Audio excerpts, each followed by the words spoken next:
Welcome into a divisional round edition of Buffalo Bills Weekly. He's Chris Brown, I'm Maddy Glab. In this week's episode, we'll tackle how Buffalo can build off their win against the Broncos and reveal how Buffalo can slow down Derrick Henry and Lamar Jackson.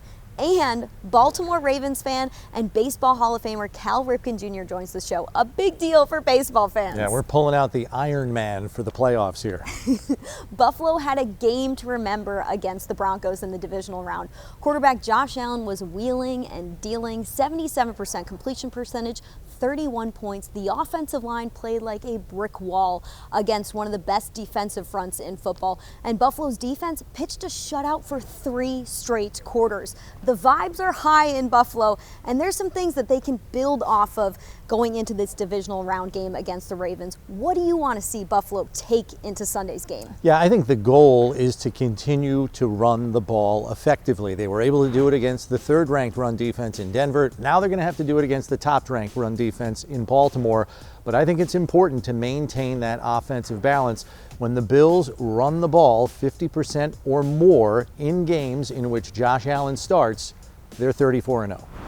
That's an awesome stat. We heard from offensive coordinator Joe Brady, and he said the communication was on point when it came to the run game and offensive line. He said that's what I loved most about how they played against the Broncos. What I want to see is Buffalo's third down defense carry into Sunday. They made a statement against the Broncos, and it all started with their mindset. Defensive coordinator Bobby Babich said it was a mindset shift. The players would not be denied, and you saw that in their execution.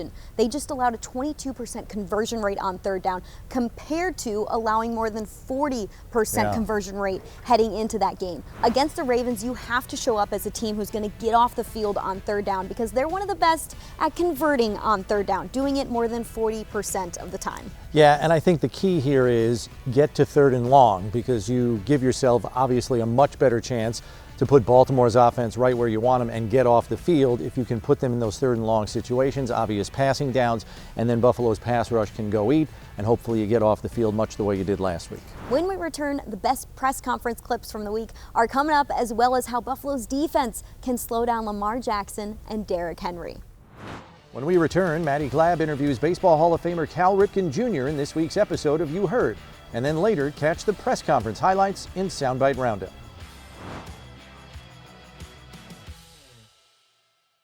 What's up, everyone? Cal Ripken Jr. here. My name is Ryan Ripken. You just heard. And you just heard.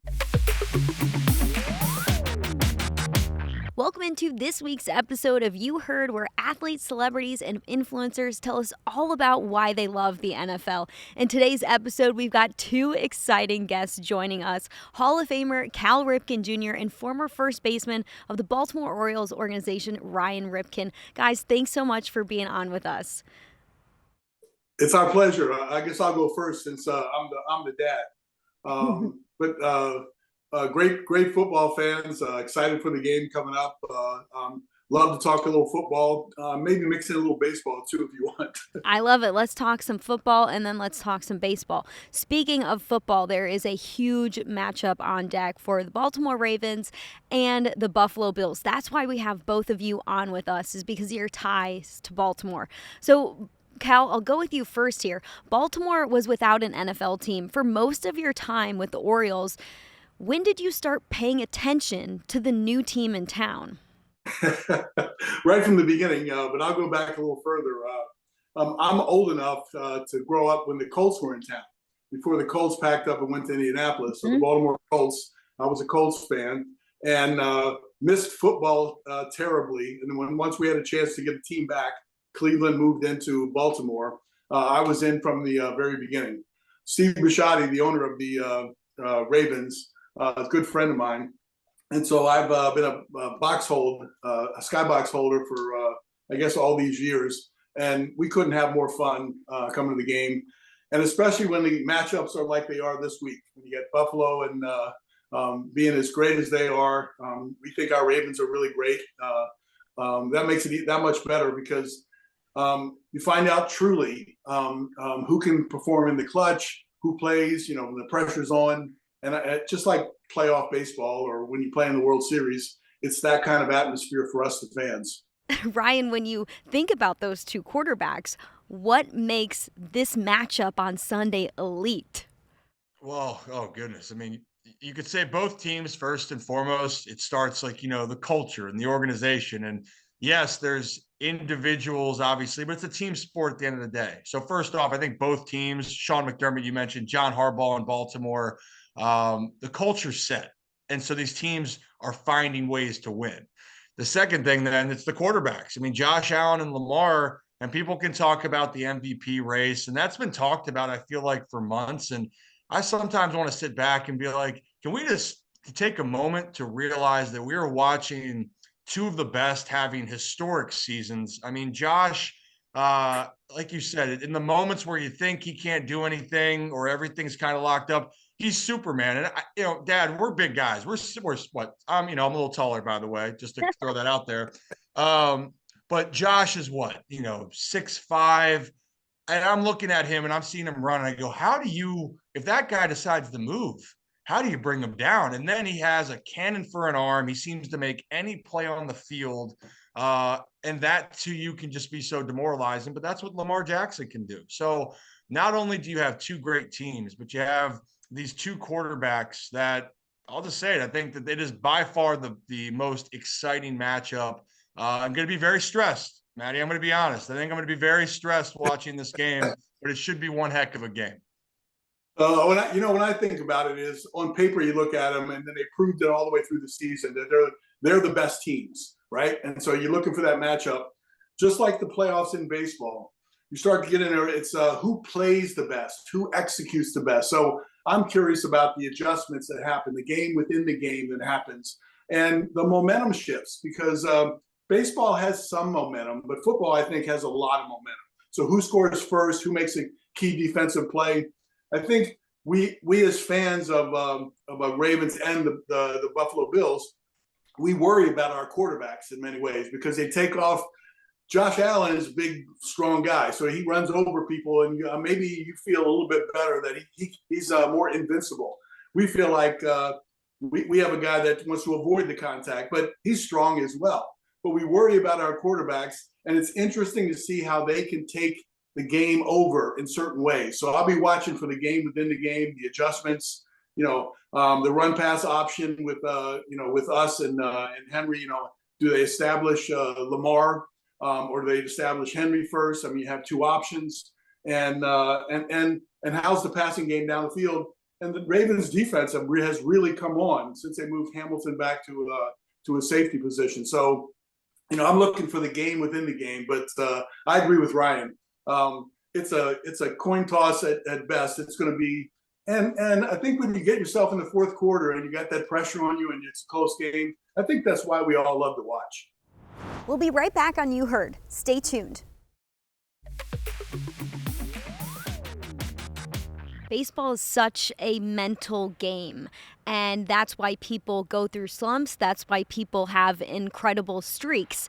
In the playoffs for football, our players talk about what sets us apart from different teams is our mentals. Can we be 2% better in terms of our mentals? Because everybody is at the best, at the top of the top in terms of the X's and O's, what they put on the field. It's about the mental side of the game that's going to put us over the top. What is the mindset of a playoff contender, Cal? You made me think about a lot of things in that moment. How do you control yourself in the highest energy or highest adrenaline moment? Now, football has a whole lot more adrenaline inserted into it, I think, than baseball. But we as baseball players, when you get into the playoffs, you feel like you're Superman and you want to hit the ball at 600 feet as opposed to 400 feet. And you play outside of what you're capable of doing. I always thought that when playoff baseball is, let's execute, focus on the execution, focus on the minute, focus on the now, and do your job. And so when I look at football, you don't want to beat yourself. And in baseball, you don't want to make a mistake in a bunt play in the eighth inning that beats yourself. You want the other team to beat you. And so penalties are a big thing. Football is that when you can't hear and it's all crazy and you want to make sure that you get off the line really quickly so you can do your job, you might get too hyped up. And when you get too hyped up, you make a mistake. And a key penalty at the wrong time can ruin a drive or it can mess up your defense, at the same time. So to me, it's execution, focus on what your job is as part of the team, and don't try to play outside your job. You're already the greatest. You're already there. You're in the starting position. Play within yourself and execute. The team that executes the best usually wins in baseball and in football. Well, I got to slip this one in there. All right, who has Billy's baseball card, the infamous one? Billy, did you get that? I mean, I said Billy. Ryan, did you get? Did Billy give that to you at one point? He passed him at his wedding, but that was long before you were born. That was very long before I was born. I know that there's some hanging around somewhere, and then they're trying to have a recreation with Jackson Holiday now wearing 7. They were trying to make it a different type of card, to say the least, but trying to reenact that with the number 7 and whatnot. But yeah, honestly, Dad, I love you, but that the most asked about thing nowadays for me is not like, how's your dad? It's, how's your uncle? Do you have that card? Tell me about it. And I'm like, well, it's. So you know the story, right, Ryan? Oh yeah. It was first taught out that it was a prank, or that somebody pulled a prank on Billy. They wrote that on the bat, and he went out there and put it up and did it. But the truth of the matter is, Billy had a relationship with his bat in different times. If it wasn't hitting, he would call it names sometimes. And he would also do that to find his bat faster when it was in a barrel. Like, all the bats are in there for the barrel, and you come by, and sometimes the numbers would look kind of deceiving. You couldn't find your number right away, but it was different. So he would come by and grab the bat and run out of the field. So in some ways, it serves him right that he actually got it. But he was terribly embarrassed by the whole situation. And it happened, and you got to live with it. I think it's kind of interesting that they're trying to recreate a play on words with Jackson, just from the collectible standpoint. But it was a hot collectible for a while, that's for sure. I love that. It's something that people get to look back on and smile about now. Before we wrap up, Ryan, we're talking football here. You get to talk football and baseball on your own platforms. Where can people find the Ryan Ripken Show? Yeah, on YouTube, just search Ryan Ripken Show. That'll pop up. X, Instagram, all same thing at Ryan Ripken Show. And we're excited with football finishing up here, but I think there's a lot more in store on the baseball side. You mentioned a little bit about stories here and some of the guests that I'll be able to have on, both current and former players. Maddy, those are the stories that I really love. So for those that love the game of baseball, should have a lot more in store here for the 2025 season. Well, thanks, guys, so much for joining us on You Heard. It was awesome getting to talk some football and baseball and really previewing this huge matchup coming up on Sunday. You might as well come to Buffalo for the game. That would be awesome. I'm wondering if you're going to invite us to Buffalo. Please, I'd love it. Road trip, Dad? Let's do it. I'm in. I love it. When we return, catch the highlights from this week's press conferences in Soundbite Roundup.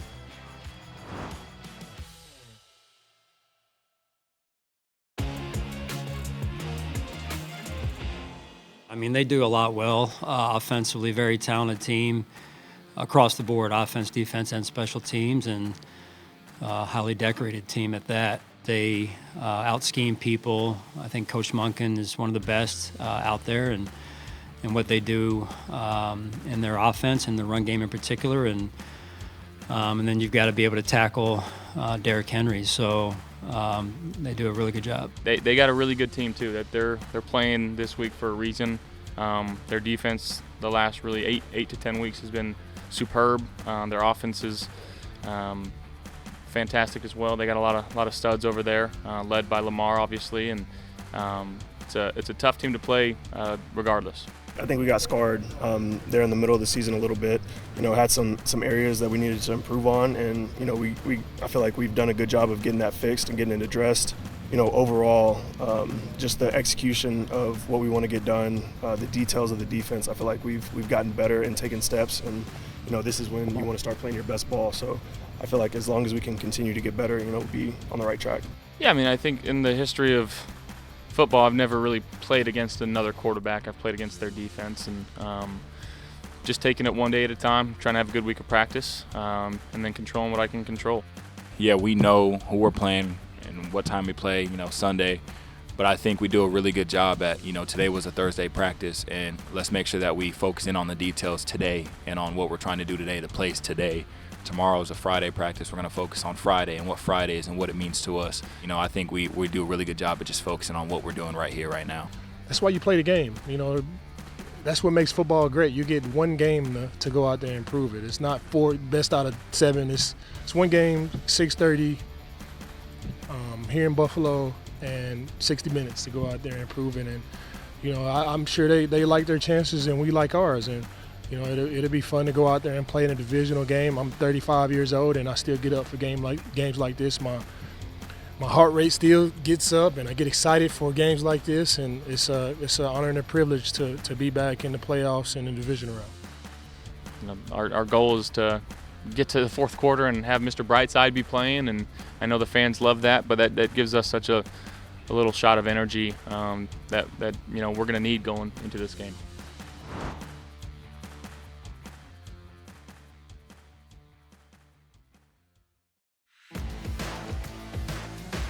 Welcome back into Buffalo Bills Weekly. The Bills are hosting the Ravens for the divisional round of the playoffs.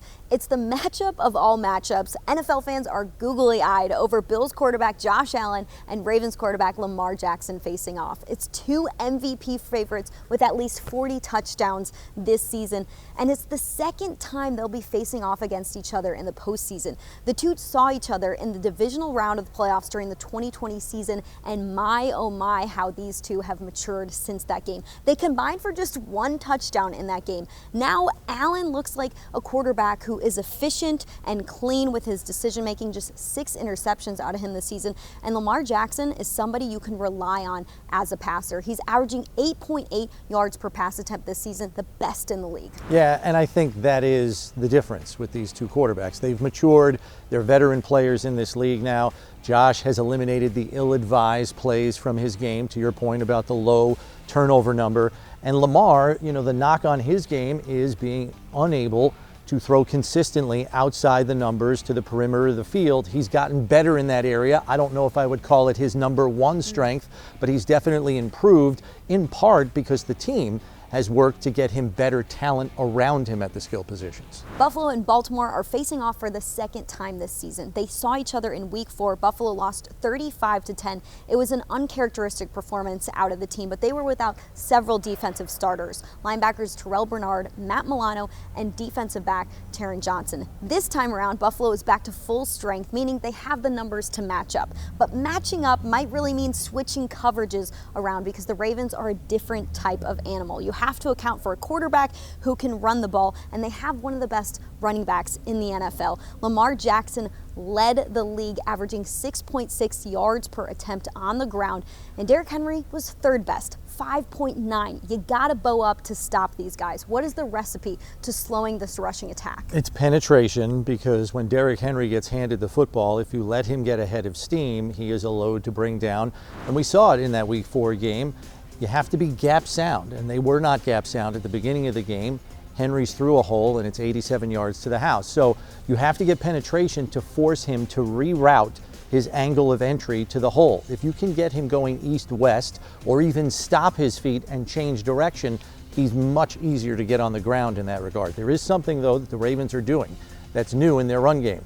They've taken a page out of Buffalo's book. They have a 6th offensive lineman that they now put on the field. And we've seen them with their 300-pound fullback, Patrick Ricard. That's 7 guys on the field that are 300 pounds or more. It's a new element to their run game. The Bills are going to have to do something unconventional on defense in terms of who they put on the field to counteract that. This is a team that loves to play nickel defense. Look out for who could be on the field every single down. Yeah, no question about it. And if they go jumbo like we see the Bills do with their own run game, the Bills are going to have to respond. While the Bills got healthier on defense, Baltimore's defense did a complete 180. They went from being the worst pass defense in the NFL, allowing 295 passing yards per game, to the best, allowing 172 in the final 8 weeks of the season. One reason for that is because they moved Kyle Hamilton to free safety after he played in a slot-style role for the first half of the season. The back end of the defense leveled up with the Ravens' run defense, who's the best in the league, allowing 80 rushing yards per game. Yeah, it's a tough group. So Joe Brady, I think, is going to have to really scheme up some separation for his playmakers. And he's done a good job of that through the course of the season, whether he's used rub routes, lined up receivers in the backfield for built-in separation, or even used some late burst motion right before the snap to foul up the matchups. He has to do some of that this week, especially knowing Baltimore's defensive backs like to clutch and grab on just about every single play. You can catch the game this Sunday, January 19th on CBS and Paramount+. Chris will be on the radio with the call, so to hear him and Bills legend Eric Wood, you can listen to WGR 550. It's going to be a best-on-best type of matchup on Sunday. We want to thank you for tuning into Buffalo Bills Weekly. With a win, Buffalo would make the AFC Championship game for the first time since 2020 and the second time in the Josh Allen and Sean McDermott era. For Chris Brown, I'm Maddy Glab. We'll see you next week.